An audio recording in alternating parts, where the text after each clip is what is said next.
Welcome back to the Coffee Shop Launchpad. Today we have our last video about numbers. Up until now, you've been building individual elements of your future coffee shop. You've worked through revenue logic, cost categories, investments, and staffing. Each piece made sense on its own, but they may not yet have felt fully connected. This video is where that changes, and we will try to keep it as simple as possible. Today, everything comes together into one complete financial picture. This is not about guessing whether a location feels right or hoping the numbers will work out later. It's about understanding, with clarity, what kind of coffee shop you can realistically afford before you commit to anything. By the end of this video, assumptions will turn into facts. Before we start, I strongly recommend opening the Excel file linked below this video. The model already contains the full structure we're going to walk through together. Filling it in live while watching will make this exercise far more powerful. As we have mentioned in previous videos, the entire model is based on a very simple idea. Money comes in, money goes out, and the business survives or fails in the space between the two. To make this easy to understand, the Excel file is divided into three main sections. First, we look at the ins, meaning your revenue, and the 100% day that we have visited in video 3.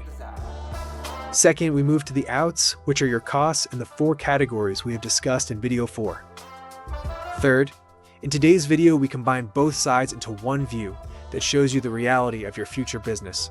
The beauty of this approach is that you will be able to adapt it as you go and changing it with the more you know. Let's start with the ins. The first revenue sheet is built around the concept of the 100% day, explained and filled in video 3. The 100% day is the best revenue day of a shop that could be similar to what you have in mind. It is not a perfect day, and it is not based on opening excitement. It represents a normal day where operations run smoothly and customers flow in the best day of the year of a comparable shop.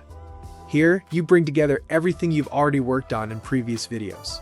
Don't worry, we will even be using the exact same sheet shared previously. After filling the sheet fully, the model will show us how this 100% day behaves across weaker days, stronger days, full weeks, and entire months. Additionally, I recommend you to play with the sheet and see how different changes would impact the results. You can even make different scenarios, but above all, try to be as honest as possible with yourself. So, let's jump into the practical part of it. I will show you the shared Excel and the different steps and guide you through. I would recommend that for the first time you fill it, that you only fill the yellow boxes marked in every step.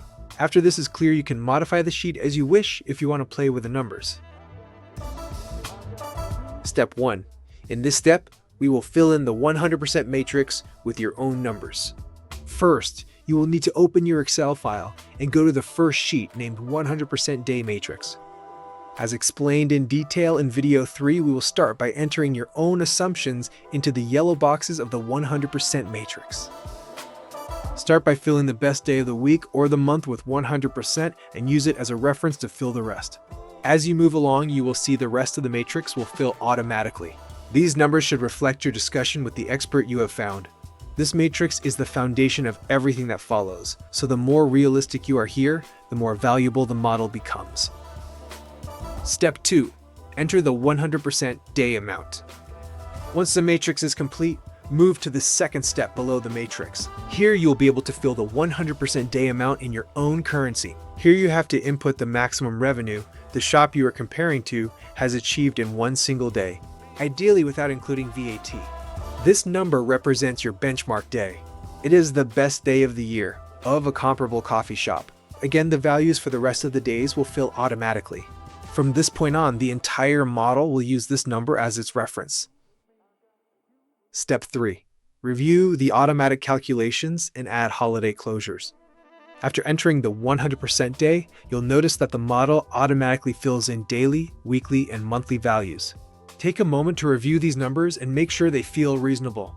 Next, fill in the number of holiday or close days per month for your specific location. This step is often overlooked, but it has a real impact on your annual revenue. Being realistic here prevents unpleasant surprises later and ensures your projections reflect how your shop will actually operate. Step 4. Estimate what percentage you can realistically achieve. Finally, Fill in the percentage of the analyzed store that you believe you can realistically achieve.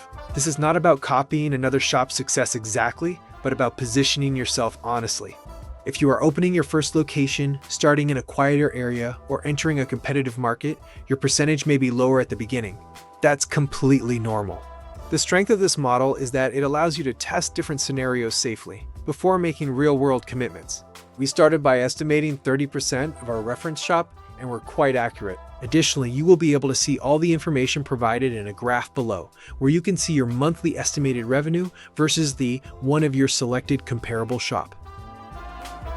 Step 5. Translate everything into a monthly table and add your expected yearly growth.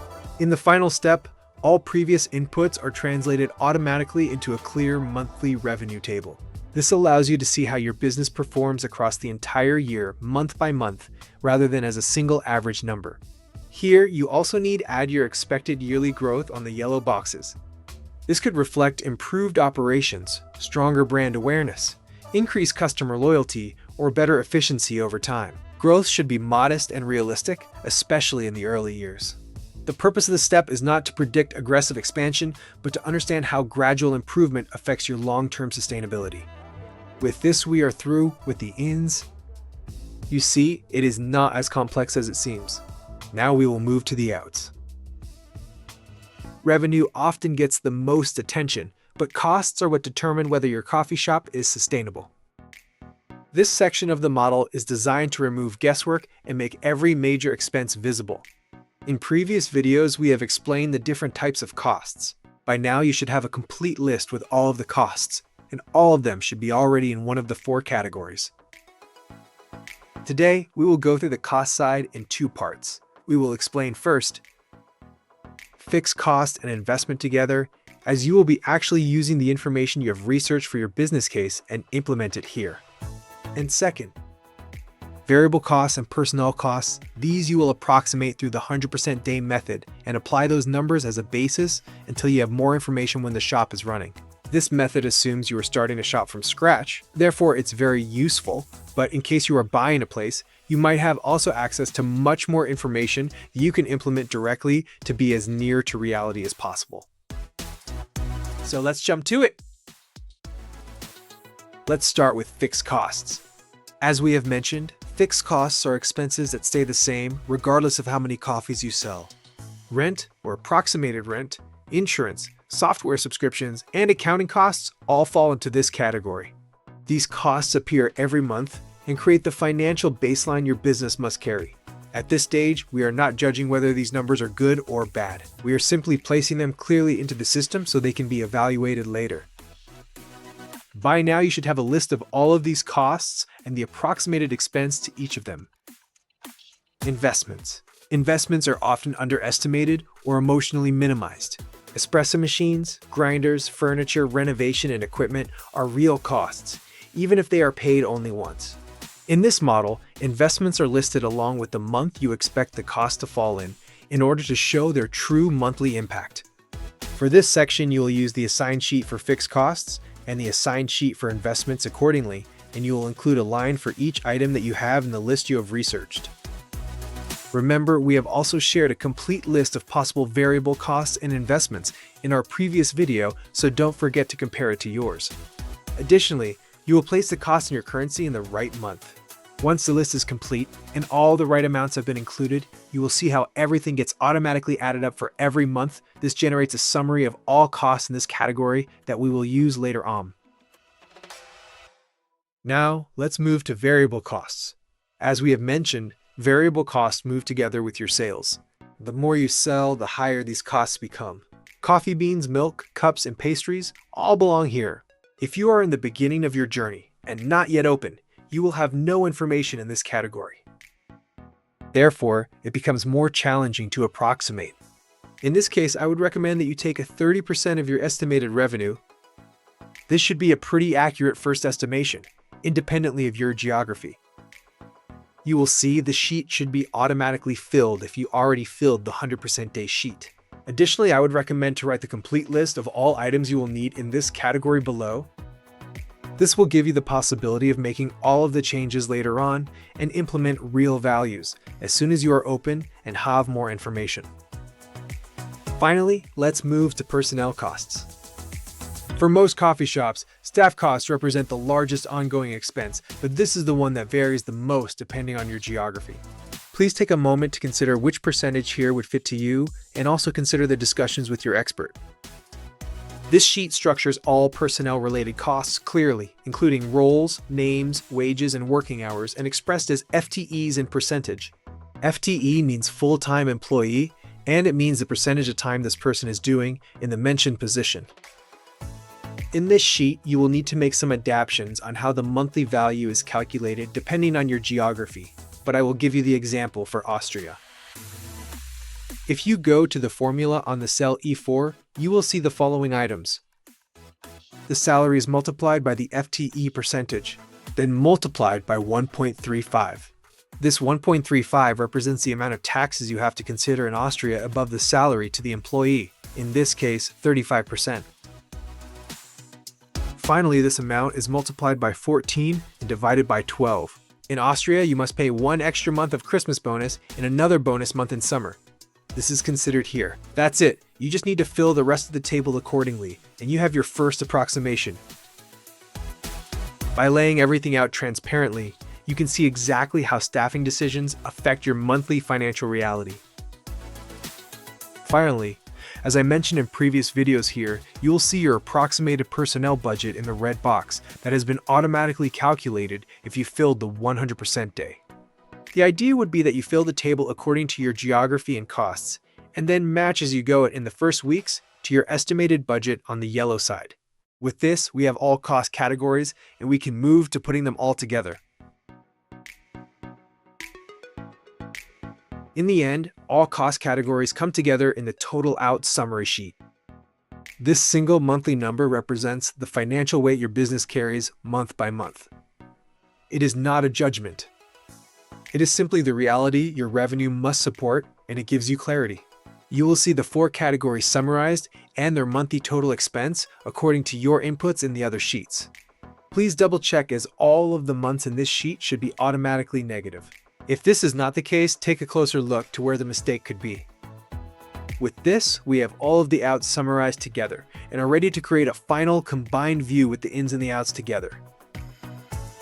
This final sheet, called cash flow, is where everything comes together. All the information from all sheets comes to the same page to give you a complete view. Here, your monthly revenue is directly compared to your total monthly costs. You can immediately see whether you are operating at a profit or a loss and how that changes throughout the year.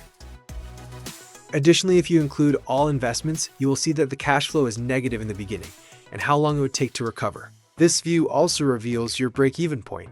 This is the level of revenue your coffee shop must reach just to cover its cost and exist. Understanding this number changes how you think about growth, pricing, staffing, and location. Most importantly, this is where rent and location decisions finally make sense.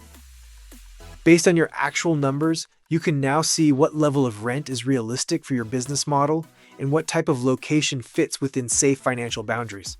Some locations may look attractive, but would place unnecessary risk on your business. Use this sheets to play also around and understand how some changes may impact the full view. How would you represent a pessimistic scenario? How would you represent a very positive one? Where do you truly believe that you will be? By the end of this video, guessing should be over. You now have a clear understanding of what kind of coffee shop you can afford, what level of risk you are taking, and which decisions are financially safe before signing a lease.